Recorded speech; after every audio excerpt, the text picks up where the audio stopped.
Can you pay using PayPal on DHgate? Today we are going to talk about if you can use PayPal on DHgate. For that, as you guys can see, I'm on my Google now. I will simply search for DHgate and I'll go to DHgate's website, which should be dhgate.com. Now, in this website, what you have to do is you simply have to select any of the product that you want to buy and simply go to the checkout. Now, after going to the checkout, as you guys can see, these are the payment methods which are accepted. Well, PayPal is accepted on DHgate, but it is only limited to limited sellers. So some sellers will accept PayPal and some won't. So if you can see PayPal just like PayPal, log in with your PayPal, and there you go. You can easily pay with PayPal right here. However, if you want to pay this with the PayPal, you have to have a PayPal debit card, which should look something like that. If you do not have one, just go to the PayPal website and order one for yourself quickly.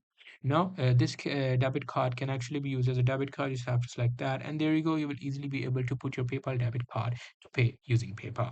So that's pretty much it. Hope you guys find this video helpful.